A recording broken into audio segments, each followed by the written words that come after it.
उसमें भी मनोज जी ने भी बोलते वक्त इस बात को कहा है, अपने ही वक्तव्य में उन्होंने इस बात को कहा है कि मैं भी उन्हीं में से एक हूँ, मैं भी ठाकुर कर रहे हैं। जो कविता उन्होंने पढ़ी है, भाई ये कविता आज की नहीं है, लंबे समय से कविता को जाना होगा या पढ़ा होगा। तो ये जिस परिप्रेक्ष्य में ये कविता लिखी गई है वो किसी जाति को लेकर कम से कम ये कविता नहीं लिखी गई। मैं ना किसी का समर्थन कर रहा हूँ, और बल्कि जिस पार्टी से वो आते हैं वो जातियों की पार्टी करने के लिए वो मानी ही गई है। वो पार्टी समाज को बांटकर, समाज में भेदभाव उत्पन्न कर उसका राजनीतिक लाभ लेना, MY समीकरण बनाना, अगड़ा पिछड़ा की लड़ाई करवाना।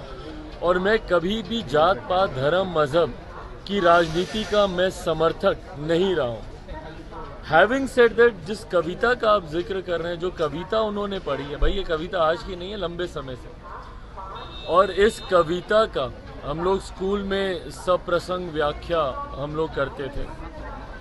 जिस भी व्यक्ति ने इस कविता को जाना होगा या पढ़ा होगा, तो ये जिस परिप्रेक्ष्य में ये कविता लिखी गई है वो किसी जाति को लेकर कम से कम ये कविता नहीं लिखी गई।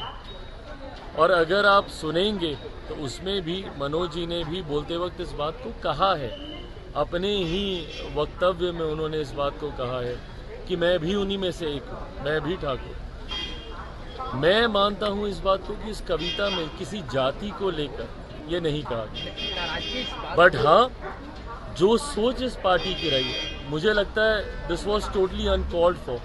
इसकी जरूरत नहीं थी ऐसी किसी कविता को पढ़कर इस तरीके के मतभेद को उत्पन्न करने की। बट हाँ, इसको जिस परिप्रेक्ष्य में या जिस दिशा में इस पूरी बहस को लेकर जाया जा रहा है, मुझे लगता है वो भी कहीं से उचित नहीं है। आज की तारीख में जब हमारे प्रदेश में और बहुत ज्वलंत विषय हैं, ज़रूरी है जात पात धर्म मजहब की इस राजनीति से उठकर सही दिशा में अपना ध्यान केंद्रित कर बिहार के उन ज्वलंत विषयों को सुलझाने का प्रयास करना।